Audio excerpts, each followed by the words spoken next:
सभी साधनाओं का उद्देश्य मानव को परमात्मा पर मन को पर्याप्त मात्रा में एकाग्र करना सिखाना है तथा अंततः उसे लक्ष्य तक पहुंचाना है। वे मन की ज्ञानात्मक, क्रियात्मक और भावनात्मक क्षमताओं को शुद्ध और बलवान बनाती हैं और उसे आध्यात्मिक दिशा में और अधिक उत्साह के साथ जूझ पड़ने में सहायक होती है। ऐसा होने पर मानव की एकाग्रता तब तक गहन से गहनतर होती जाती है जब तक वह परमात्मा में अपना अविभाजित मन पूरी तरह नहीं लगा देता। भगवत साक्षात्कार के उद्देश्य से की जाने वाली साधनाएं साधक की ज्ञानात्मक, क्रियात्मक अथवा भावनात्मक प्रकृति एवं रुचियों में से किसी एक की प्रधानता के अनुसार ज्ञान योग, भक्ति योग या सम्यक कर्म योग इस तरह 3 प्रकार की हो सकती हैं: सगुण ईश्वर अथवा समष्टि जगत और व्यष्टि अहंकार के अतीत निर्गुण निराकार विशुद्ध चैतन्य की अनुभूति रूप लक्ष्य की प्राप्ति के लिए प्रत्येक योग की अपनी एक साधना पद्धति होती है। इन साधनाओं के विभिन्न सोपानों का उत्तरोत्तर वर्धमान तीव्रता, प्रयास और उत्साह के अनुसार विभिन्न योगों में विभिन्न प्रकार से विभाजन किया गया है, लेकिन सभी योग मंत्र की उपयोगिता को स्वीकार करते तथा उसके जप की शिक्षा देते हैं। उपनिषदों में 1. उत्तम गुरु की जीवंत वाणी से सत्य का श्रवण, 2. उसका मनन तथा 3. उसके साक्षात्कार के उद्देश्य से उसका निधिध्यासन करने की बात कही गई है। ये मोटे तौर पर परमात्मा की प्राप्ति रूप लक्ष्य की दिशा के 3 स्तर हैं। द्वितीय प्रथम से उच्चतर अवस्था है तथा तीसरी दूसरी से ऊंची, लेकिन इन उपनिषदों में भी मंत्र की महिमा गाई गई है। वेदांत के आचार्य ज्ञान योग के सभी साधकों के लिए आवश्यक साधन चतुष्टय का वर्णन करते हैं। वे हैं: 1. नित्यानित्य वस्तु विवेक, 2. शमदमादि 6 सद्गुणों का विकास, 3. इस लोक अथवा परलोक में कर्मफलों की भोगेच्छा का त्याग अथवा इहामूत्र फल भोग विराग, और 4. मन और उसकी इच्छाओं के बंधनों से मुक्त होने की इच्छा, मुमुक्षा। लेकिन ये सभी आचार्य मंत्र की उपयोगिता स्वीकार करते हैं। रामानुज, मध्व आदि अन्य भक्ति आचार्य साधना के प्रारंभिक सोपानों का भिन्न प्रकार से विभाजन करते हैं। उनकी लक्ष्य विषयक धारणा भी भिन्न है, लेकिन वे सभी मंत्र की शक्ति को स्वीकार करते हैं। मंत्र की महिमा का वर्णन वेदों में ही नहीं बल्कि तंत्र तथा आगम कहलाने वाले सभी परवर्ती शास्त्रों में भी किया गया है। वेद वैदिक मंत्रों का आदेश देते हैं जबकि आगम आगम मंत्रों को महान बताते हैं। बस यही भेद है। भगवन नाम या कोई शब्द समूह मंत्र कहलाता है। मंत्र परमात्मा का गूढ़ शब्द प्रतीक होता है। उसकी परिभाषा इस प्रकार की गई है: जिसके मनन से पाप से मुक्ति, स्वर्गापवर्ग तथा चतुर्वर्ग की प्राप्ति होती है, वह मंत्र कहलाता है। मननाथ मंत्र, मनन क्रिया के कारण यह मंत्र कहलाता है। मंत्र का प्रथमांश मन मनन का प्रथमांश है। मंत्र का अत्र त्राण का प्रथमांश है, अर्थात जो मनन के द्वारा पापों से त्राण या मुक्ति दिलाए। 4 पुरुषार्थों के आमंत्रण के कारण भी यह मंत्र कहलाता है। पुरातन काल में भारत में ऋषियों ने इनकी रचना नहीं की थी, अपितु अतीन्द्रिय अवस्था में उनका आविष्कार किया था। इन मंत्रों को किसी भाषा के शब्दों की तरह जोड़ जोड़ कर बनाया नहीं गया था। हिंदू आर्य जाति के आचार्यों ने आध्यात्मिक उत्कर्ष की अवस्था में इनका साक्षात्कार किया था। कालांतर में हिंदू आर्यों ने एक मंत्र शास्त्र का विकास किया जो अति प्राचीन काल से प्रारंभ होकर सदियों तक वर्धित होता गया। मंत्रों ने भारत के आध्यात्मिक चिंतन और जीवन को बहुत गहराई से प्रभावित किया है। उन्होंने अनेक भारतेतर देशों, विशेषकर पूर्वी देशों तथा पश्चिम के कई लोगों को भी प्रभावित किया। मंत्रों के प्रकार: मंत्र में अक्षर ध्वनि विशेष के क्रम में सजाए गए होते हैं। ये अक्षर इन ध्वनियों के प्रतीक होते हैं। जिस देवता विशेष का भक्त आह्वान करता है वह परमात्मा का एक रूप विशेष होता है। परमात्मा के विभिन्न रूप हो सकते हैं, अतः देवता भी अनेक और मंत्र भी अनेक होते हैं। इनमें से किसी एक देवता विशेष का मंत्र वह अक्षर अथवा अक्षर समूह है जिसकी सहायता से साधना की शक्ति द्वारा उस देवी अथवा देवता को साधक अपनी चेतना में जागृत करता है। तात्पर्य यह कि उस मंत्र विशेष से उस देवता विशेष का रूप प्रकट होता है। मंत्र का अर्थ जो त्राण या रक्षा करे भी है। यह मानव की शारीरिक, मानसिक, नैतिक और आध्यात्मिक खतरों से रक्षा का सूक्ष्म उपाय है। यह व्यक्ति या व्यक्तियों की ही नहीं बल्कि समाज की भी रक्षा कर सकता है। संक्रामक रोगों के खतरों के अवसरों पर अथवा प्राकृतिक विपदाओं की संभावना होने पर सारे नगर अथवा गांव के लोग बैठकर मंत्र के जप द्वारा दैवी सहायता की याचना करते हैं। और तुम्हें यह जानकर आश्चर्य होगा कि कितनी अधिक बार यह उपाय सफल होता है। भारत में परिवार को एक अधिष्ठाता देवता को समर्पित करने की परंपरा है। उनकी उपासना हेतु एक कमरा अलग रखा जाता है और यह कमरा गृह देवालय बन जाता है। इसी देवालय में परिवार के छोटे बड़े सभी सदस्य दैनिक प्रार्थना और ध्यान के लिए तथा कष्टों अथवा खतरों के मौकों पर कृपा और रक्षा की याचना हेतु एकत्रित होते हैं। इसी प्रकार सारे मोहल्ले, ग्राम और नगर का एक अधिष्ठाता देवता होता है, जो परमात्मा का ही एक रूप विशेष होता है। इन सभी देवताओं की विधिवत उपासना होती है, लेकिन उनकी आध्यात्मिक शक्ति को व्यक्त करने हेतु उपयुक्त मंत्र के जप बिना पूजा नहीं की जा सकती। विभिन्न देवताओं के भिन्न भिन्न मंत्र होते हैं। सृष्टि के क्रम में रूप के पूर्व शब्द की अभिव्यक्ति होती है, शब्द विशेष से रूप विशेष की अभिव्यक्ति होती है। अतः प्रत्येक शब्द एक एक रूप विशेष का उत्तरदायी है। एक ध्वनि संयंत्र को लो और उसे एक तख्ते पर बिखरे बारीक रेत कणों की हल्की सी परत के निकट बजाओ। तुम देखोगे कि रेत के कण विभिन्न ज्यामितीय आकार धारण कर लेंगे। इसी प्रकार मंत्र भी स्पंदन है और उनमें रचनात्मक एवं संहारात्मक दोनों ही प्रकार की शक्तियां होती हैं। रचनात्मक लाभप्रद मंत्र भी हैं और संहारक हानिकारक भी। कुछ स्वास्थ्यवर्धक, एकाग्रता बढ़ाने वाले और नैतिक कल्याणकारक मंत्र हैं। दूसरे देह की हानि, मन को विभ्रमित और नैतिक पतन करते हैं। वेदों में मूलतः पवित्र और शुभ मंत्रों का वर्णन है। वैसे अथर्व वेद में जादू टोना और भूत प्रेतादि से संबंधित मंत्र भी पाए जाते हैं। अतः हमारा प्रयोजन मन और देह को शुद्ध करने वाले उन उदात्त मंत्रों से है, जिन महान आध्यात्मिक मंत्रों ने भूतकाल में ज्ञानालोक और शांति प्रदान की थी, तथा जो अभी भी प्रदान कर सकते हैं। इन्हें अभिज्ञ गुरु से सीखना चाहिए। हिंदू आर्य आचार्यगण मंत्र के जप को उसकी आध्यात्मिक उपयोगिता तथा ध्यान के लिए आवश्यक एकाग्रता प्रदान करने की क्षमता के कारण सदा महत्व देते आए हैं। जैसा कि हमने कहा, प्रत्येक मंत्र का एक अधिष्ठाता देवता होता है। मंत्र उस देवता का शरीर होता है, एक विचार या तरीका मात्र नहीं है। ये केवल मानव मन को समझाने का एक अर्थ विशेष को प्रकट करने वाले शब्दों का समूह मात्र नहीं है, अथवा बीज मंत्र की तरह सर जॉन वुडरॉफ अर्थहीन शब्द नहीं है। मंत्र देवता का चेतन शब्द का ध्वनि शरीर होता है। वस्तुतः मंत्रों का उच्चारण और स्वर विन्यास उनके शब्दों तथा लय के अनुसार किया जाता है। यही कारण है कि अनुवाद किए जाने पर वे मंत्र नहीं रह जाते, क्योंकि इससे बुद्धि की समझ में तो उनका अर्थ आ जाएगा, पर उनकी शक्ति व्यक्त नहीं होगी। मंत्र तेजस अर्थात शक्ति का भंडार होता है। वह परम सत्य ब्रह्म का शब्द रूप होता है। वह अक्षर है। वह महापुरुषों के उपदेश अथवा परामर्श युक्त शिक्षा अथवा कथन की तरह नहीं है। यह प्रार्थना करने वाले व्यक्ति की प्रार्थना के शब्द नहीं है।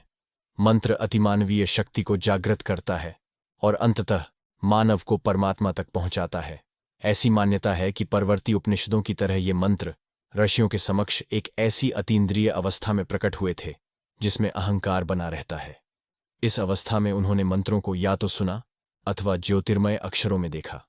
चाहे जो भी हो, ये उच्च आध्यात्मिक सत्यों की अभिव्यक्ति करते हैं तथा अत्यंत प्रभावशाली होते हैं। आंतरिक मंत्र। उच्चारित मंत्र को पवित्र अक्षरों से निर्मित होने के कारण श्रवणगम्य अभिव्यक्ति प्रदान की जा सकती है। यह मंत्र का स्थूल रूप हुआ, लेकिन उसका एक सूक्ष्म रूप भी होता है जिसे केवल आंतरिक या मानसिक कर्ण से ही सुना जा सकता है। शब्द को तभी सुना जा सकता है जब तक वह स्पंदनों की एक सीमा विशेष के अंदर हो। वह एक स्वर विशेष के ऊपर और एक स्वर विशेष के नीचे सुना नहीं जा सकता, लेकिन उन स्थितियों में भी वह ध्वनि विद्यमान रहती है तथा कुछ प्राणी उसे सुन सकते हैं। मंत्रों के साथ भी यही बात है। उनका भी एक सूक्ष्म रूप होता है जो साधना और उचित प्रशिक्षण के द्वारा ही सुना जा सकता है। मानव सामान्यतः केवल स्थूल शब्द ही सुनते हैं। मंत्रों की शिक्षा सर्वप्रथम उन लोगों ने दी थी जिन्होंने उनके सूक्ष्म रूप को सुना था तथा जिनके समक्ष उनके अर्थ प्रकट हुए थे। वे इन सूक्ष्म रूपों में अनादिकाल से विद्यमान थे, लेकिन देवलोक का संगीत की तरह इस सूक्ष्म रूप को कोई भी अति तीक्ष्ण श्रवण शक्ति वाले भी नहीं सुन सकते हैं। इन्हें केवल सूक्ष्म बुद्धि वाले अर्थात जो मानसिक कर्णयुक्त हैं वे ही सुन सकते हैं। ऋषियों ने अनेक वर्षों की तीव्र साधना और संघर्ष के बाद इन मंत्रों को सुना अथवा देखा, अतः वे मंत्रद्रष्टा कहलाए। उन्होंने इन मंत्रों को उच्च आध्यात्मिक अवस्था में, अति चेतनावस्था में देखा था, लेकिन सामान्य चेतनावस्था में लौटने पर उन्हें वे मंत्र याद रहे और उन्होंने इनको अपने शिष्यों को सिखाया और उनका जप करने को कहा, ताकि वे भी उस उच्च अवस्था को प्राप्त कर सकें जिसमें मंत्रों को सुना या देखा जाता है। मंत्र के जप की शिक्षा प्राप्त करने वाले व्यक्ति की ईश्वर की प्राप्ति हेतु की गई यात्रा देश के आंतरिक प्रदेश में रहने वाले व्यक्ति द्वारा सागर की खोज के समान है। उसे एक सीपी दी जाती है और एक विशेष दिशा में अग्रसर होने को कहा जाता है। वह चलते हुए उस स्थान तक पहुंचता है जहां की रेत पर वैसे ही सीप बिखरे पड़े होते हैं। तदनंतर वह अथाह जलराशि तक पहुंचता है और अपनी खोज के लक्ष्य को पहचान जाता है। ध्यान और मनन। आध्यात्मिक मथ्या को किसी पुस्तक के बदले किसी जीवंत व्यक्ति से सीखना श्रेष्ठतर है। उसके बाद साधक को उन पर तब तक मनन करना पड़ता है जब तक वह निदिध्यासन में समर्थ न हो जाए। निदिध्यासन या ध्यान द्वारा ही वह सत्य का साक्षात्कार और अनुभव करने में समर्थ होता है। गुरु की जीवंत वाणी के प्राप्त होने तक साधक पुस्तकों से आध्यात्मिक सत्यों को सीख सकता है। वह मनन भी कर सकता है, लेकिन ध्यान में मनन प्रयत्नपूर्वक नित्य अनित्य विवेक अथवा बौद्धिक धारणा जैसे पहलू नहीं होते। ये सारी बातें विचार के अंतर्गत आती हैं। मनन और विवेक आवश्यक और अच्छे हैं क्योंकि वे मन को ध्यान के लिए तैयार करते हैं, लेकिन ये ध्यान से भिन्न है। ईसाई धर्ममत और साधना में प्रतिपादित मनन भी ध्यान की तैयारी मात्र ही है। वह किसी भी माने में ध्यान के समकक्ष नहीं है। मनन की तुलना एक मधुमक्खी के एक पुष्प के रूप रंग से आकृष्ट होकर उसकी पंखुड़ियों पर भिनभिनाने के साथ की जा सकती है। वह मधुपान की तैयारी कर रही है, पर उसने मधुपान प्रारंभ नहीं किया है।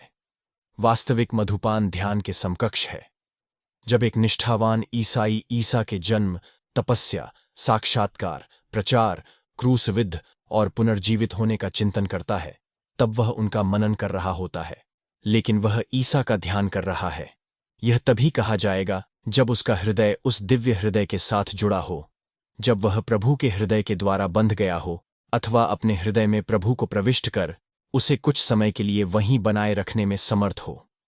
चाहे हमारी साधना मुख्यतः निष्काम समर्पित कर्मयोग की हो या भक्ति योग की, ज्ञान और विवेक की हो या राजयोग की, ध्यान सभी पथों में आध्यात्मिक जीवन में सफलता का महत्वपूर्ण उपाय है। ध्यान अत्यंत कठिन है, अतः पुरातन विश्वसनीय आचार्यों ने अपने शिष्यों को चित्त शुद्धि और मन की एकाग्रता के लिए मंत्र प्रदान किए जिससे वे ध्यान में समर्थ हो सकें। मंत्रों को सामान्यतः वैदिक और आगमीय इन दो प्रकारों में विभक्त किया जाता है, लेकिन वे चाहे किसी भी प्रकार के हों, ओम उन सभी में सर्वश्रेष्ठ है। ओम अक्षर को समस्त वेदों का सार समझा जाता है। यह प्रतीक मात्र वेदानुयायी हिंदुओं के लिए ही पवित्र नहीं है, बल्कि जैन, बौद्ध एवं पारसियों के लिए भी समान रूप से पवित्र है। यह पुरातनी हिंदू आर्यों की ध्यान विज्ञान के क्षेत्र में महानतम खोज थी। इसका उपदेश सर्वप्रथम पुरातन वैदिक काल में हुआ था, लेकिन यह संस्कृत अथवा अन्य किसी भाषा का शब्द नहीं है। यह एक पवित्र ध्वनि है। यह स्पष्ट रूप से एक प्रतीक है। यह अनंत का सर्वोच्च संभव प्रतीक है। यह उस उपनिषदोक्त ब्रह्म का, अनंत परमात्मा का निकटतम संकेत है, जो इन हजारों वर्षों से हिंदुओं का चरम लक्ष्य रहा है तथा जिसका वे स्वप्न देखते रहे हैं। मंत्र का जप। जप का अर्थ है प्रारंभिक निर्देशों का पालन करने के बाद भक्ति एवं श्रद्धापूर्वक मंत्र की आवृत्ति करना। प्रारंभिक निर्देश का अर्थ है जप के उद्देश्य से देह को शुद्ध करके स्वच्छ वस्त्र धारण करना। उष्णकटिबंध में निवास के कारण हिंदू लोग प्रतिदिन कम से कम एक बार स्नान करते हैं तथा जप के लिए अलग रखे गए निर्दिष्ट स्वच्छ धुले वस्त्र धारण करते हैं।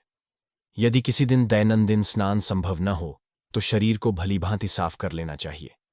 जप के लिए यात्रा अथवा अन्य कार्यों के दौरान पहने गए वस्त्र नहीं, बल्कि साधना हेतु अलग रखे गए वस्त्र पहनना चाहिए। ध्यान कक्ष में एक छोटा सा आसन रखना चाहिए और उसका उपयोग साधना के लिए ही करना चाहिए। अगरबत्ती, धूप तथा पुष्पादि से सजाकर उस कमरे में आध्यात्मिक वातावरण का निर्माण करना चाहिए। साधक अपना सिर, गर्दन तथा सीना एक सीध में रखकर सुखपूर्वक बैठे तथा मन को शांत करे। मंत्र की आवृत्ति करने के पूर्व वह गुरु को प्रणाम करे। वह कुछ मिनटों के लिए प्राणायाम भी कर सकता है। वेदांत का अनुयायी साधक जिस किसी साधना पद्धति का अवलंबन करे, वह एक गुरु के पास जाकर उनसे मंत्र प्राप्त करता है। वह ज्ञान लाभ रूपी लक्ष्य की प्राप्ति तक प्रतिदिन उसका अभ्यास करता है। गुरु से मंत्र दीक्षा के समय प्राप्त किया जाता है। गुरु या तो सिद्ध पुरुष होना चाहिए अथवा कम से कम एक उच्च कोटि का साधक होना चाहिए। साधक ऐसे व्यक्ति को यदि अंतर्दृष्टि से शीघ्र न पहचाने तो भी साहचर्य द्वारा पहचान सकता है।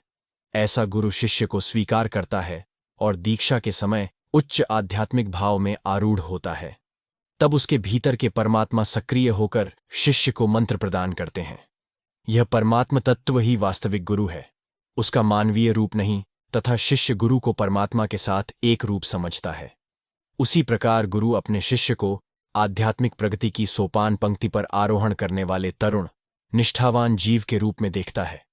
यह स्वाभाविक है कि साधक मंत्र जप करने के पूर्व अपने गुरु का कुछ समय तक चिंतन करे। ध्यान विज्ञान में यह निर्देश दिया गया है कि सर्वप्रथम मस्तक में कुछ समय के लिए गुरु का ध्यान करना चाहिए। उसके बाद गुरु को हृदय में विराजित इष्ट में विलीन कर दे और मंत्र का जप करे। जप निःशब्द होना चाहिए, होंठ हिलें या न हिलें। जप के समय प्रायः साधक अपने इष्ट की स्पष्ट कल्पना करता है, लेकिन उसे 1000 अथवा इसी प्रकार की किसी एक निर्दिष्ट संख्या तक जप किए जाना चाहिए, क्योंकि ऐसा जप मन को गहन से गहनतर ध्यान के लिए तैयार करता है। जप पूरा होने पर साधक को ध्यान करना चाहिए, जो संभवतः जप के समय ही प्रारंभ हो गया हो। मंत्र का जप करने से कालांतर में साधक को महान साधना शक्ति प्राप्त होती है, जिसे तीव्र ध्यान तथा श्रद्धा की सहायता से मंत्र शक्ति के साथ जोड़ देना चाहिए। ऐसा संयोग साधना में फलप्रसू होता है। मूलतः दोनों शक्तियां एक होते हुए भी मंत्र शक्ति अधिक बलवती होती है। ध्यान और आध्यात्मिक जीवन की सफलता में जप, सत्यवादिता और व्यक्तिगत पवित्रता या ब्रह्मचर्य अन्य बातों की अपेक्षा सर्वाधिक सहायक होते हैं। जप सत्यवादिता में सहायक होता है क्योंकि वह मन को संयत करता है और भटकने नहीं देता। जप व्यक्तिगत पवित्रता के लिए भी आवश्यक है क्योंकि वह अचेतन और चेतन दोनों मनों को शुद्ध करता है। मन के सभी स्तरों की पवित्रता व्यक्तिगत पवित्रता के लिए अनिवार्य है। मंत्र मन की गहराई में बैठकर अवचेतन के स्तर पर कार्य कर सकता है। यदि साधक सोने के पूर्व उसका 100-200 बार जप करे तो वह पाएगा कि वह सोने के बाद जप करता हुआ उठेगा और सोते समय वह अवचेतन रूप से स्वयं के अनजाने जप करता रहा होगा। यथा समय साधक को यह अनुभव होगा कि वह, उसके गुरु और इष्ट तीनों स्वरूपतः एक ही हैं। गायत्री और प्रणव। ओम। पुरातन काल में हिंदू आर्य लोग सूर्य के प्रकाश में, मानव के नेत्रों की ज्योति में तथा चेतना के केंद्र माने जाने वाले हृदय में अभिव्यक्त ब्रह्म की उपासना किया करते थे। गायत्री उपासना सूर्य के प्रकाश में अभिव्यक्त ब्रह्म की उपासना है।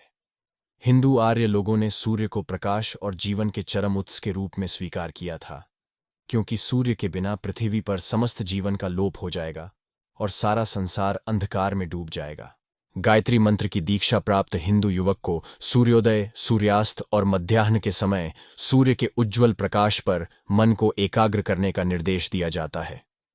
उसके बाद उसे कहा जाता है कि वह सूर्य में प्रकाश के उत्स अथवा जीवन का चिंतन करे। इससे वह स्वयं के भीतर विद्यमान प्राण अथवा प्रज्ञालोक के उत्स तक पहुंचता है, जिसके बिना वह सूर्य के आलोक अथवा उस प्रकाश की प्राण सत्ता का ज्ञान प्राप्त नहीं कर सकता। अंतिम अवस्था में उसे अपने भीतर के प्रकाश के जीवन और सूर्य में विद्यमान प्रकाश के जीवन के एकत्व पर ध्यान करने को कहा जाता है। अर्थात अपने भीतर के विशुद्ध आत्म चैतन्य और सूर्यालोक की पृष्ठभूमि में विद्यमान विशुद्ध चैतन्य या स्वयं में विद्यमान एकमात्र सत्ता और समग्र ब्रह्मांड की एकमात्र सत्ता के एकत्व पर ध्यान करने को कहा जाता है। अंततः वह इसका साक्षात्कार करता है। वस्तुतः ज्यों ही वह अपनी आत्मा का साक्षात्कार करता है, त्यों ही ब्रह्म या परमात्मा के साथ उसके एकत्व की अनुभूति अपने आप हो जाती है। यह ठीक उसी तरह है जैसे पृथ्वी के किसी भी स्थान में जल की एक बूंद अथवा राशि का विश्लेषण करने पर यह पता चलता है कि वह हाइड्रोजन और ऑक्सीजन से निर्मित है। इस ज्ञान से सभी जलों की बनावट का ज्ञान अपने आप हो जाता है। श्री रामकृष्ण का कथन है कि वेदों का लय गायत्री में और गायत्री का लय प्रणव ओम में होता है, और प्रणव का समाधि या अतिचेतनावस्था में अपने आप विलय हो जाता है। गायत्री एक अत्यंत उदात्त वैदिक प्रार्थना है। इसका अर्थ है हम तीनों लोकों के सृष्टा परमात्मा के ज्योतिर्मय स्वरूप का ध्यान करें, वे हमारी बुद्धि को सन्मार्ग में लगाएं। गायत्री मंत्र की आवृत्ति के पूर्व भूः भुवः स्वः इन तीन व्याहृतियों का सदा उच्चारण किया जाना चाहिए, और इनके पूर्व ओम का उच्चारण होना चाहिए। भू का अर्थ है पृथ्वी, भुवः का अर्थ है अंतरिक्ष लोक, और स्व का अर्थ है स्वर्गलोक। इनकी रचना ईश्वर कहलाने वाली दैवी शक्ति अथवा सगुण ब्रह्म ने की है। इन ईश्वर निर्मित तीन लोकों के चिंतन से जगत सृष्टा ईश्वर का स्मरण हो आता है। कहते हैं कि गायत्री का लय प्रणव ओम में होता है। ओम शब्द क्या है? यह तीन स्वरांशों से निर्मित है, अ, उ और अम, जिनका एक साथ उच्चारण होता है। ये तीन अक्षर प्रत्येक स्त्री, पुरुष और बालक को ध्यात चेतना की तीन अवस्थाओं अर्थात जागृत, स्वप्न और सुषुप्ति क्रमशः इन तीन अवस्थाओं के माध्यम से होता है। इस तरह तीन लोकों के चिंतन से साधक को चेतना की तीन अवस्थाओं का चिंतन करने को कहा जाता है। बाह्य वस्तुओं के चिंतन से चेतना की आंतरिक अवस्थाओं के चिंतन का यह परिवर्तन एक महत्वपूर्ण प्रक्रिया है, क्योंकि यह मानव को अंतर्निहित वास्तविक सत्ता के अनुसंधान में एक महत्वपूर्ण कदम है। इस विषय की सैद्धांतिक चर्चा करते समय हम इसका और विवेचन करेंगे।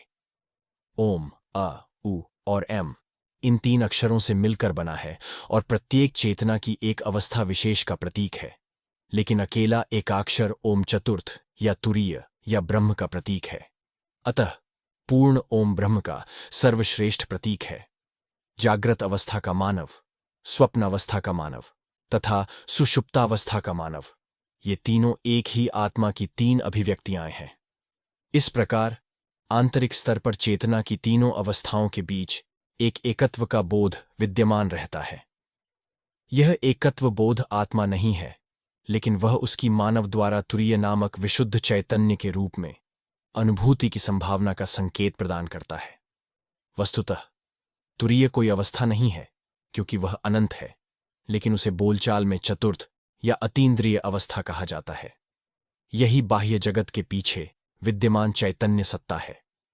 यही ब्रह्म है जो उपनिषदों की एकमात्र विषय वस्तु है तथा वेदांत के अनुसार जीवन का एकमात्र लक्ष्य है। ओम ध्वनि में शब्दातीत ओम विद्यमान है।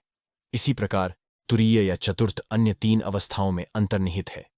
ओम सहित अन्य सभी अभिव्यक्त शब्द, ध्वनियां शब्दातीत तथा श्रवणातीत, अव्यक्त, जगदातीत ओम की अभिव्यक्त रूप ही हैं। इसी प्रकार जागृत, स्वप्न और सुषुप्ति की तीन अवस्थाएं एक आत्मा की ही विभिन्न अभिव्यक्तियां हैं। तात्पर्य यह है कि ओम का अर्थ ब्रह्म है। गायत्री के ध्यान से इसी ओम तक पहुंचा जाता है। इसीलिए कहा जाता है कि गायत्री का लय प्रणव या ओम में होता है।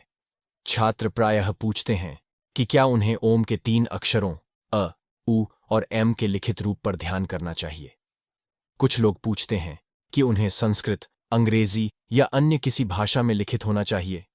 ऐसा ध्यान ओम का ध्यान नहीं होगा। ओम का ध्यान यानी ओम के अर्थ का ध्यान, ओम की ध्वनि का, उसके तीन अक्षरों का जिससे वह बना है, अथवा किसी भी भाषा में लिखित अक्षरों का ध्यान नहीं, ओम के अर्थ का ध्यान करना चाहिए। एकाग्रता की सहायता के लिए ओम की कई बार आवृत्ति करना चाहिए। वस्तुतः यह जप मन ही मन दिन रात यथासाध्य निरंतर किया जा सकता है। ऐसा करने से आध्यात्मिक जागरण होता है, मन में एक बल आता है और मन ओम के अर्थ पर तीव्रता से एकाग्र हो जाता है। इस तरह ओम ब्रह्म का नाम है। नाम रूपातीत सत्ता का यह निकटतम शब्द प्रतीक है। इसका गहनतम अर्थ अन्य किसी शब्द द्वारा व्यक्त नहीं किया जा सकता। अतः इसमें कोई आश्चर्य नहीं कि इसकी महिमा का वेदों में सर्वत्र वर्णन किया गया है। ओम तथा उसके अर्थ की उपर्युक्त व्याख्या से यह स्पष्ट हो जाएगा कि ओम का जप तथा उसके अर्थ का चिंतन एक उच्चतर कोटि की साधना है। वस्तुतः बहुत कम लोग इस साधना में सफल होते हैं। इसके पूर्व अन्य आसान साधनाओं द्वारा मन को तैयार करना चाहिए। यही नहीं, त्रैवर्णिक आर्यों द्वारा गायत्री का जप किए जाने पर भी ओम का जप भारत में अधिकांशतः ब्राह्मण ही करते थे। उनकी संकीर्णता के कारण तथा अन्य जातियों की आध्यात्मिक प्रवृत्ति के धीरे धीरे ह्रास होने के कारण कालांतर में अन्य साधना पद्धतियों की आवश्यकता अनुभव की गई थी। उस समय आगम मंत्र अधिक महत्वपूर्ण हुए और भारत में उनका सर्वत्र प्रचार हुआ। सिद्धांत, न्याय और वैशेषिक, सांख्य और योग, पूर्व मीमांसा और उत्तर मीमांसा, वेदांत, ये 6 हिंदू दर्शन प्रणालियां हैं। इनमें से पूर्व मीमांसा वेदों के कर्मकांड पर आधारित होने के कारण कर्मकांड दर्शन कही जा सकती है। इसके उपदेश उनके प्रणेता जैमिनी के सूत्रों में निहित हैं। जैमिनी के मतानुसार वेदों के आध्यात्मिक सिद्धांत और विधान ही शाश्वत नहीं हैं, उनके शब्द भी शाश्वत हैं। वेदों के शब्द अनादि हैं, अर्थात शब्द और उसके प्रतिपाद्य विषय, ध्वनि और अर्थ के बीच संबंध अनादि है। शब्द का प्रत्यक्ष ज्ञान अवश्य क्षणिक होता है, लेकिन शब्द सदा रहता है। उसका श्रोता के साथ संबंध न होने के कारण उसका प्रत्यक्ष ज्ञान नहीं हो पाता। शब्द सदा विद्यमान रहता है, लेकिन मानव द्वारा उच्चारित होने पर ही वह व्यक्त होता है। जैमिनी कहते हैं, शब्द अनादि है क्योंकि वह अर्थवाचक है। नाम के साथ नामी सदा रहता है। भारतीय दर्शन में मन को सूक्ष्म पदार्थ माना गया है, जो प्रथम पंचभूत आकाश से बना है। यह याद रखना चाहिए कि पदार्थ की मानसिक धारणा एक चित्तवृत्ति ही है और इसीलिए उस आकाश तत्व से निर्मित है जिससे मन निर्मित है। उस पदार्थ का उच्चारित नाम अनादि शब्द की अस्थायी अभिव्यक्ति है। यह अनादि शब्द आकाश की स्थायी अभिव्यक्ति है। इस प्रकार नाम के साथ उसके अर्थ का विचार सदा संयुक्त रहता है। नाम और विचार चेतना में सदा एक साथ उदित होते हैं। इसीलिए हिंदू शास्त्रों में सृष्टि को केवल नाम रूप या नाम रूपात्मक कहा है। भारतीय दार्शनिक भाषा की शिक्षा को दर्शन शास्त्र का अभिन्न अंग मानते थे। इस पर अपनी पुस्तक 6 सिस्टम्स ऑफ इंडियन फिलॉसफी, भारतीय षड्दर्शन में मैक्स मुलर मंतव्य करते हैं।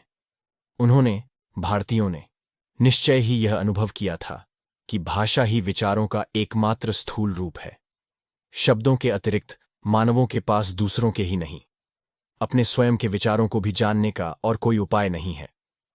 अतः विचारों का अपने स्वाभाविक आवरण शब्द से विरहित नग्न विचारों, यही नहीं, आवृत विचारों का भी विश्लेषण अथवा अनुसंधान करने के पूर्व विचारानुसंधानक छात्र का यह कर्तव्य है कि वह शब्दों के स्वरूप का अनुसंधान करे। वे उस बात को समझते थे जिसे आधुनिक दार्शनिक भी समझने में असमर्थ हुए हैं कि प्रत्यक्ष और मानसिक धारणा में अंतर है तथा विशुद्ध विचार का संबंध केवल धारणा विषयक शब्दों से है। यही नहीं, ये दोनों अर्थात शब्द और विचार अभिन्न हैं और पृथक करते ही नष्ट हो जाते हैं।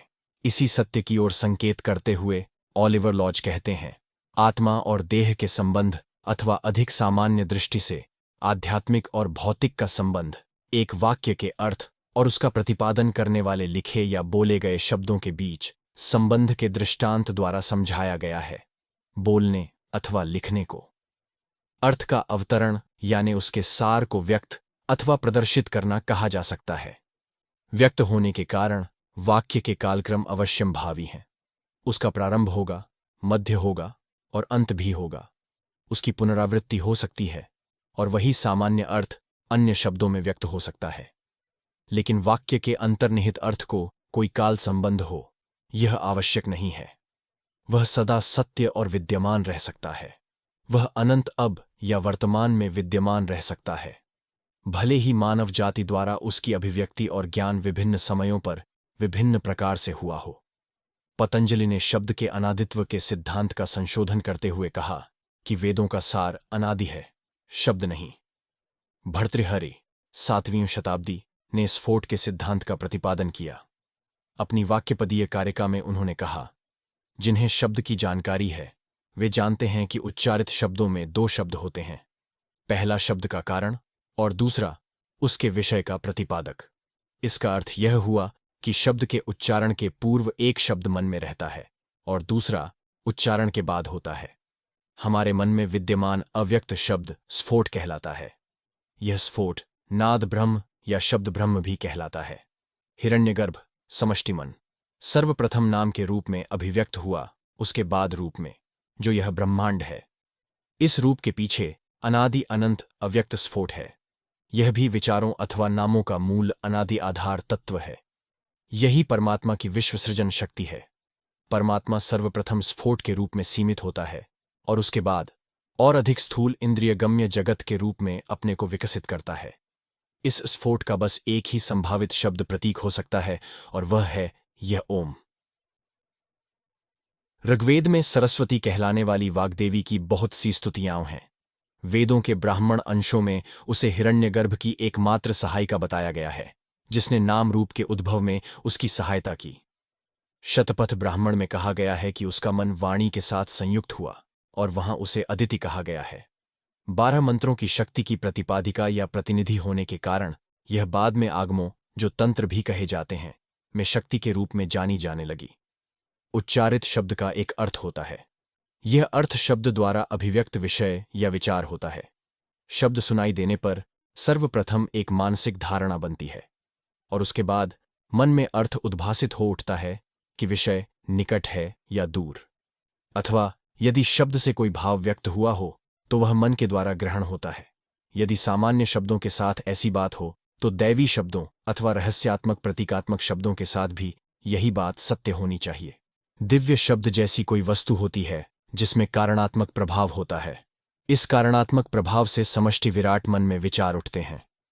उच्चारित शब्द सूक्ष्म शब्द की स्थूल अभिव्यक्ति मात्र है और सूक्ष्म शब्द कारणात्मक शब्द की अभिव्यक्ति है। ईश्वर शब्दोच्चारण करता है और उसकी वाणी से जगत की सृष्टि होती है। यह एक अत्यंत पुरातन सिद्धांत है जिसे निरीश्वरवादी जैन और बौद्ध धर्मों को छोड़ सभी धर्म स्वीकार करते हैं। बाइबल के जेनेसिस नामक अध्याय में कहा गया है, ईश्वर ने कहा प्रकाश हो और प्रकाश हो गया। यहूदी शास्त्रों में दैवी शब्द सृष्टि शक्ति समन्वित माना गया है। शब्द सृष्टि के पूर्व रहता है। ईसा की चतुर्थ गाथा का प्रारंभ इस प्रकार होता है, प्रारंभ में शब्द था और शब्द ईश्वर के साथ था और शब्द ईश्वर था। विद्यमान धर्मशास्त्रों में सबसे पुरातन वेदों में कहा गया है, ब्रह्म सर्वप्रथम विद्यमान था। दूसरा शब्द था जो उसके साथ था, शब्द ब्रह्म है। शब्द को उससे दूसरा कहा गया है क्योंकि पहले वह ब्रह्म में अव्यक्त रूप से रहता है और बाद में शक्ति के रूप में उससे प्रकट होता है। इस प्रकार शब्द ब्रह्म की शक्ति है जो शक्तिमान के साथ एक है। सर्वातीत ब्रह्म अथवा विशुद्ध चैतन्य निष्क्रिय होता है, उसमें कोई शब्द नहीं होता, अतः कोई अर्थ, कोई मानसिक धारणा, कोई विराट विचार और इसीलिए कोई नाम और रूप भी नहीं होता। इस शांत अनंत ब्रह्म में एक सूक्ष्मतम क्षोभ उत्पन्न होता है और इसी से ब्रह्मांड की नाना शक्तियों का उद्भव होता है। यह शक्ति समन्वय, सृष्टि प्रक्रिया तथा दृश्य और दृष्टा, मन और स्थूल पदार्थ के द्वैत का कारण है। शक्ति का खेल चिदाकाश में इस तरह होता है कि यह चिदाकाश नए परिदृश्य के उपस्थित होने पर न तो उससे प्रभावित होता है और न ही उसके द्वारा मिटता है, और यह नई परिस्थिति सर्वव्यापित्व और सर्वातीतत्व दोनों की होती है। इस शक्ति के प्रभाव से विशुद्ध चैतन्य की एक रसता दृश्य और दृष्टा युक्त विश्व की विविधता में परिणत हो जाती है। लेकिन इससे एकत्व अथवा अद्वैत की हानि नहीं होती है, वह केवल दृष्टा और दृश्य में अंतर्भूत हो जाता है। यही सृष्टि है और एक कल्प तक विद्यमान रहती है, जो ब्रह्मा का केवल एक दिन है। इसके बाद प्रलय होता है। प्रलय में भावी सृष्टि का बीज विद्यमान रहता है। मूला प्रकृति के स्पंदन या प्रारंभिक हलचल से ही सृष्टि का प्रारंभ संभव है। विशुद्ध चैतन्य के साथ पूर्ण शांति और निष्क्रियता रहती है, लेकिन प्रकृति में गति और शक्ति होती है। विश्व ब्रह्मांड के विलय के समय प्रकृति सत्व, रज और तम इन 3 गुणों की साम्यावस्था में रहती है। प्रायः विराट सुषुप्ति कहलाने वाली इस साम्यावस्था के समाप्त होने पर प्रकृति में हलचल होती है। यह हलचल प्रथम विराट स्पंदन है, जिससे साम्य स्थित शक्ति प्रकट होती है। इस हलचल का निकटतम शब्द ओम है। कारण शक्ति या स्पंदन शब्द ब्रह्म भी कहलाता है। इस सृष्टि से द्वैत जगत अपनी समस्त विविधता के साथ उत्पन्न होता है। चैतन्य के दृष्टा और दृश्य, मन और जड़ पदार्थ के रूप में विभक्त होने पर ये दोनों एक ही कारण वाली 2 समानांतर श्रृंखलाएं बन जाती हैं। इस दृष्टा में एकमात्र तत्व आत्मा विद्यमान रहती है और दृश्य में भी यह एकमात्र तत्व रहता है। अतः मन और स्थूल पदार्थ एक स्वाभाविक संबंध द्वारा संयुक्त हैं। इसीलिए भावना और भावना के पदार्थ, दर्शन और दर्शन के विषय में परस्पर संबंध रहता है। अतः संवेदन और उसके विषय एक ही वस्तु के दो रूप हैं। मन और इंद्रियों के द्वारा किसी विषय का ज्ञान होने पर मन में ठीक प्रत्यक्षीकृत विषय के अनुरूप एक चित्तवृत्ति उत्पन्न होती है। यही कारण है कि मंत्र के जप, उपासना और ध्यान के द्वारा मन उपासित विषय का रूप धारण कर ध्यान के विषय इष्ट देवता की पवित्रता और दिव्यता के द्वारा कुछ समय के लिए पवित्र हो जाता है। निरंतर अभ्यास द्वारा मन अन्य विषयों को छोड़कर केवल इसी एक विषय का चिंतन कर पवित्रता में प्रतिष्ठित हो जाता है।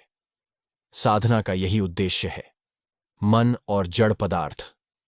वेदांत के अनुसार विशुद्ध चैतन्य या आत्मा के अतिरिक्त सब कुछ जड़ पदार्थ है। मन तथा जड़ पदार्थ के साथ संबंधित होने पर यह चैतन्य इनमें अनुस्यूत हो जाता है। मानव जैसे किसी प्राणी में मन और जड़ पदार्थ के द्वारा आवृत होने पर यह चैतन्य व्यष्टि जीव बन जाता है। विराट मन और विराट पदार्थ के द्वारा आवृत होने पर वह समष्टि आत्मा या विराट पुरुष हो जाता है।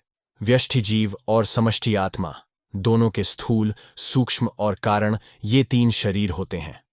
जागृत अवस्था में हम स्थूल शरीर में रहते हैं।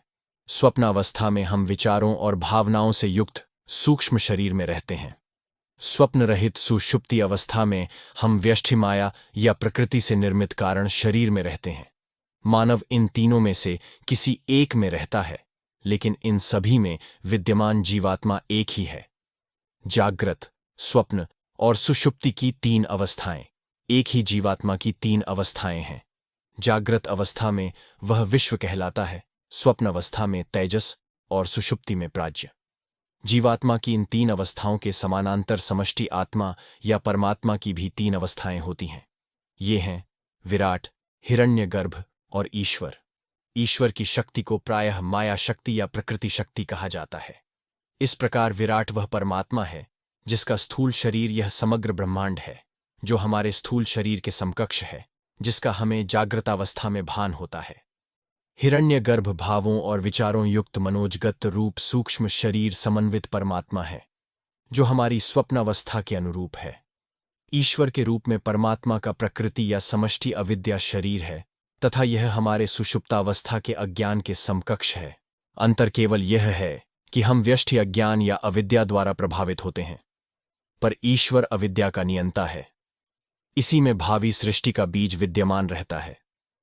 एक ही परमात्मा के ये तीन शरीर हमारे स्थूल, सूक्ष्म और कारण शरीर के समकक्ष हैं, जिनमें हम जागते, स्वप्न देखते अथवा गाढ़ निद्रा में सोते समय रहते हैं। ये शरीर, चाहे वे जीवात्मा के हों या परमात्मा के, माया या प्रकृति की शक्ति से उत्पन्न उपाधियाएं हैं। मन भौतिक स्तर पर शक्ति या प्रकृति की अभिव्यक्ति होने के कारण जड़ पदार्थ की तरह जड़ ही है। वह स्थूल पदार्थ की तुलना में सूक्ष्म है और स्थूल पदार्थ शक्ति या प्रकृति की तन्मात्रा नामक अतिसूक्ष्म और तनु अवस्था का घना और स्थूल रूप है। अंतिम विश्लेषण में प्रकृति मन और जड़ पदार्थ दोनों में सामान्य रूप से विद्यमान है और दोनों की निमित्त है। वेदांत की मान्यता है कि मन न तो सर्वव्यापी है और न ही आणविक। वह सीमित है, विभिन्न भागों में विभक्त किया जा सकता है, अतः विषयों का रूप ग्रहण कर सकता है। मन का एक भाग एक वस्तु का चिंतन कर सकता है और उसी समय दूसरा भाग दूसरी वस्तु का चिंतन कर सकता है। वह प्रत्यक्षीकृत विषय का आकार उसके अनुरूप ले सकता है, अतः उसके अनुरूप संकुचित और विस्तारित हो सकता है। जागृत और स्वप्न अवस्था में वह हमारे समग्र शरीर में व्याप्त रहता है। सुषुप्ति अवस्था में अन्य सभी वस्तुओं की तरह वह कारण शरीर में विलीन रहता है। पदार्थ के घनत्व के अनुसार अनेक प्रकार होते हैं। स्थूल पदार्थ उसी के सूक्ष्म रूप अर्थात तन्मात्रा से उत्पन्न हुआ है। ये तन्मात्राएं स्थूल कर्णादि इंद्रियों द्वारा नहीं जानी जा सकती हैं। योगी इनका अनुभव मन से करता है। योग शक्ति संपन्न व्यक्ति सूक्ष्म विषयों को इंद्रियों और मन के द्वारा जान सकता है। ये शक्तियां मन की ही विकसित अवस्थाएं हैं। विल्सन पर्वत पर स्थित 100 इंच व्यास वाली दूरबीन आकाश के 8वें भाग को दिखा सकती है। पालोमर पर्वत पर स्थित 200 इंची दूरबीन अब दर्शनीय आकाश के 1/4 भाग को दिखा सकती है। यंत्रों को अधिक सक्षम बनाकर हम अधिक जान सकते हैं, लेकिन एक सीमा के बाद प्रत्यक्षीकरण इंद्रियों द्वारा नहीं बल्कि मन द्वारा होता है।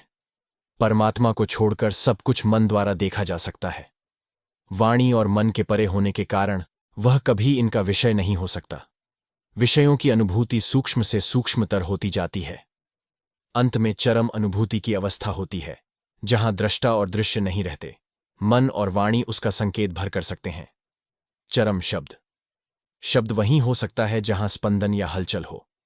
यदि स्पंदन न हो तो शब्द नहीं होगा, और यदि शब्द न हो तो स्पंदन नहीं हो सकता। निर्गुण, निराकार, निष्क्रिय पब्रहा शब्दातीत है, लेकिन ईश्वर शक्तियुक्त ब्रह्म, ब्रह्म या परम शब्द है। यह शब्द का कारण शरीर है। शब्द तन्मात्र शब्द का सूक्ष्म शरीर है, और आकाश शब्द का स्थूल शरीर है। इसे वायु के माध्यम से ही जाना जा सकता है। ध्वनि तरंगें उसी से होकर कर्ण का स्पर्श करती हैं। जब मन इनके साथ संयुक्त हो जाता है, तब शब्द का संवेदन होता है। शब्द तन्मात्र विशुद्ध शब्द स्वरूप है, जिसका अनुभव हिरण्यगर्भ या विराट मन तथा हिरण्यगर्भ के साथ एकत्व प्राप्त करने वाले योगियों द्वारा होता है। स्थूल शब्द या तो वेदों की श्रुतियां हैं या मानव द्वारा बोली गई वाणी। ईश्वर शब्द ब्रह्म, शब्द तन्मात्रा, वैदिक शब्द और मानव की वाणी, इन चारों को जानता है। हिरण्यगर्भ अंतिम 3 का साक्षात्कार कर सकता है। आर्षिगण अंतिम 2 का, और सामान्य मानव केवल अंतिम को ही जान सकते हैं। अब शब्द, अर्थ और उसके अनुभव के व्यष्टि और समष्टि स्तरों का विचार करने पर हम देखेंगे कि ईश्वर के स्तर पर समष्टि कारण शरीर विद्यमान है। ईश्वर अपने आनंदमय कोश 13 का तथा उस विराट भाव राशि का, जिससे जगत की सृष्टि हुई है, स्वयं अनुभव कर सकता है। यह विराट भाव परम शब्द है। यह विकसित होकर मंत्रादि सहित अनेक निम्न प्रकार के शब्दों का रूप लेता है। ऋषियों के कर्ण में यह ओम के रूप में भासता है। वेदों में सृष्टि का वर्णन निम्न प्रकार से किया गया है। सृष्टि शब्दों के कारणात्मक पक्ष से रचित हुई है।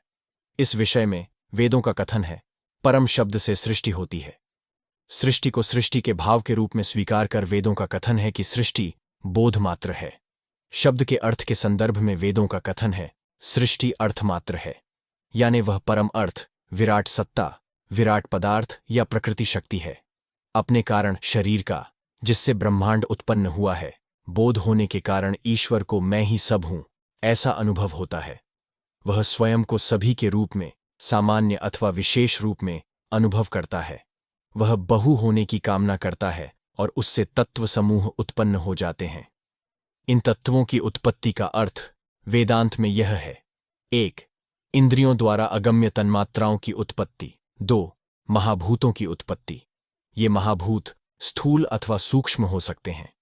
अहंकार, निश्चयात्मिका बुद्धि, बाह्य जगत से संवेदन प्राप्त करने वाला मन और चित्त अथवा अवचेतन मन, ये चारों अंतःकरण कहलाते हैं, तथा सूक्ष्म कर्मेंद्रियां, ज्ञानेंद्रियां तथा प्राण, ये सभी सूक्ष्म महाभूतों से उत्पन्न होते हैं। इनकी सृष्टि के साथ इनके नैसर्गिक नाम भी उत्पन्न होते हैं।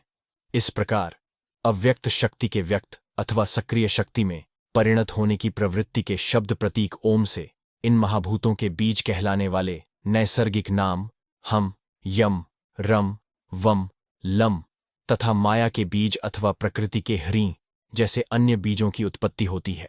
हम सभी जानते हैं कि संवेदनशील यंत्रों का उपयोग कर हम ऐसी ध्वनियों को सुन सकते हैं जो खाली कान से न सुनी जा सकें। योग में निष्णात व्यक्ति और अधिक सुन सकता है। सर जॉन वुड्रॉफ ने ठीक ही कहा है, यदि तुम वृक्ष के भीतर रस के ऊपर उठने को सुन सको तो वह शब्द उस वनस्पति प्रक्रिया का निकटतम प्राकृतिक नाम होगा। इसी प्रकार यह कहा जाता है कि जब कुंडलिनी शक्ति षट्चक्र भेदन करती है तो शक्ति द्वारा क्रमशः उन 6 चक्रों को उज्जीवित करते समय उत्पन्न ओम, हम, रम आदि बीज शब्दों को योगी प्रत्यक्ष सुन पाते हैं। उच्चतम स्तर पर आरोहण करने पर योगी सभी शब्दों में से किसी भी शब्द का प्रत्यक्ष अनुभव कर सकता है। पब्रह्म का साक्षात्कार होने पर योगी ब्रह्म ही हो जाता है। तब समस्त तनाव दूर हो जाते हैं और शांति विराजती है। शक्ति या प्रकृति की प्रथम क्रियात्मक हलचल का शब्द ओम उस क्रियात्मक प्रवृत्ति द्वारा निदर्शित समग्र ब्रह्मांड का शब्द प्रतीक है। ओम से सभी मंत्रों की उत्पत्ति हुई है। ओम से सभी अक्षर और ध्वनियाएं पैदा हुई हैं। वह आदि शब्द का निकटतम प्रतीक है। नैसर्गिक नाम, हमने वृक्ष में रस के ऊपर उठने जैसी गतिशील वस्तु के नैरसार्थक नाम, अथवा मानव में मूलाधार से उच्चतर चक्रों तक कुंडलिनी के आरोहण का योग की भाषा के नामों का उल्लेख किया है। अतः नैसर्गिक नाम सृजनात्मक शक्ति अथवा वस्तु का निर्माण करने वाली शक्तियों द्वारा पैदा हुआ शब्द है। यह मानव कर्ण द्वारा सुना नहीं जा सकता। यह उस चरम अनंत कर्ण द्वारा सुना जाता है जो शब्द के सार को देश, काल, पात्र अथवा स्तर से निरपेक्ष स्थिति में सुन सकता है। किसी वस्तु का नैसर्गिक नाम वह है जिसे चरम अनंत कर्ण सुने। सही अर्थों में मानवों द्वारा प्रयुक्त नाम नैसर्गिक नाम नहीं हो सकता, वह उसका केवल निकटतम नाम हो सकता है। इस दृष्टि से ओम भी शक्ति या प्रकृति के प्रथम सामान्य स्पंदन का प्रतिनिधि होने के कारण केवल निकटतम नाम ही है। लेकिन योगियों के कर्ण यथार्थ शब्द को सुन सकते हैं। कोई भी ससीम जिह्वा उसका यथार्थ उच्चारण नहीं कर सकती और कोई भी ससीम कर्ण उसका सटीक श्रवण नहीं कर सकता। मंत्र विज्ञान के अनुसार बीज मंत्र नैसर्गिक मंत्रों के निकटतम प्रतिनिधि हैं, लेकिन उनके महत्व को समझाने के लिए शब्दों का प्रयोग करना पड़ता है जो नैसर्गिक नाम हैं ही नहीं। ओम, हंसः, स्वाहा इत्यादि हिंदू आर्यों की श्रुतियां अर्थात वेदों में प्राप्त निकटतम नैसर्गिक नाम हैं। रम, ह्रीं, ऐं आदि तंत्र शास्त्र में प्राप्त तांत्रिक बीज मंत्र हैं। हंसः प्राणक्रिया का कारण शब्द प्राण बीज है। यदि हम श्वास प्रश्वास पर ध्यान दें तो देखेंगे कि श्वास बाहर छोड़ने से ह और भीतर खींचने से एस जैसी ध्वनि होती है। सर्वातीत दृष्टि से परम शिव नामक परम चैतन्य निष्क्रिय है, लेकिन सक्रिय अथवा शिव शक्ति की दृष्टि से उसके चैतन्य और शक्ति ये दो भाग हैं। इस स्थिति में चैतन्य अपनी क्रिया शक्ति के परिणामों के साथ एक हो जाता है, अर्थात वह अनुभव के दृष्टा के रूप में मन तथा दृश्य के रूप में जड़ पदार्थ के साथ एक हो जाता है। प्रपंचसार तंत्र में कहा गया है, परबिंदु स्वयं को दो भागों में विभक्त करता है। इनमें जो दाहिना है वह पुरुष हम है और बायां विसर्ग सह है। हंसः में पुरुष अथवा चैतन्य और प्रकृति अथवा पदार्थ का मिलन है। यह हंसः ही ब्रह्मांड है। तांत्रिक बीज रंगकुलो, यह एक योगी द्वारा सुना गया अग्नि की कारण शक्ति का प्रतीकाक्षर है और मानवीय भाषा में रंग कहा जाता है। कारण शक्ति का शब्द और उत्तेजक प्रभाव के कारण किसी वस्तु से पैदा हुआ शब्द एक नहीं है। इनमें से द्वितीय को सुना जा भी सकता है, लेकिन कारण शक्ति के शब्द को केवल योगी के कर्ण ही सुन सकते हैं। पूजा के समय उपासक रंग का उच्चारण करता है और कल्पना करता है कि वह बाह्य जगत के अशुभ प्रभाव से रक्षा करने वाली अग्नि की एक दीवार से घिरा हुआ है। नाद और बिंदु सभी बीज मंत्रों में होते हैं। नाद का शाब्दिक अर्थ है ध्वनि और यह मंत्र विज्ञान का एक पारिभाषिक शब्द है। यह शब्द का अधिक सूक्ष्म रूप है और क्रिया शक्ति की प्रथम अभिव्यक्ति है। परमानंद परम शक्ति है। यह नाद में विकसित होता है जो शब्द के रूप में व्यक्त होने वाले सार अथवा बीज की अव्यक्त अवस्था है। यह उसके स्वरूप वाले बीज में परिणत होता है। बिंदु का शाब्दिक अर्थ है अनुस्वार जैसा एक बिंदु अथवा बूंद। यह गणित के बिंदु जैसा नहीं है जिसका आयाम नहीं है पर स्थिति है, लेकिन यह बिंदु फैलाव युक्त है और उसका आयाम और स्थिति दोनों ही नहीं है। वह एक है जिसमें बहु सन्निहित है। इसमें सत्ता और असत्ता, सर्व और शून्य दोनों एक साथ हैं। इसे षटकोण यंत्र के मध्य के अविभाज्य बिंदु के रेखाचित्र द्वारा निरूपित किया गया है। इसे सृष्टि का प्रतीक माना गया है। कभी कभी इस बिंदु के चारों ओर एक वृत्त अंकित किया जाता है। मानव बिंदु की धारणा एक अत्यंत छोटे और सूक्ष्म बिंदु के रूप में ही कर सकता है, जिसमें यह सारा विस्तारित और अभिव्यक्त जगत लीन है, लेकिन वस्तुतः यह शक्ति या चेतना का ही एक रूप है। बीज मंत्रों में बिंदु ऊपर और नाद नीचे लिखा जाता है। प्रत्येक देवता या देवी का एक बीज होता है। किसी भी देवी या देवता की पूजा का मुख्य मंत्र मूल मंत्र कहलाता है। इस प्रकार प्रत्येक अक्षर, शब्द और मंत्र ब्रह्म के ही रूप हैं। इसी प्रकार प्रतिमा, यंत्र की रेखाएं और जगत की सभी वस्तुएं भी। सभी अक्षर, शब्द शक्ति के रूप में शक्ति के ही रूप हैं। वे जगत के रूप में स्वयं को सृष्ट करने वाली जीवंत शक्ति की ही अभिव्यक्तियां हैं। देवता का मंत्र देवता ही है। उसके शब्दों के समस्वर स्पंदन पूजक के कोशों के असम स्पंदनों को समरस बनाकर पूजक का रूपांतरण कर देते हैं। पूजक की साधना शक्ति से देवता का रूप प्रकट होता है जो मंत्र है। बीज का अर्थ देवता ही है।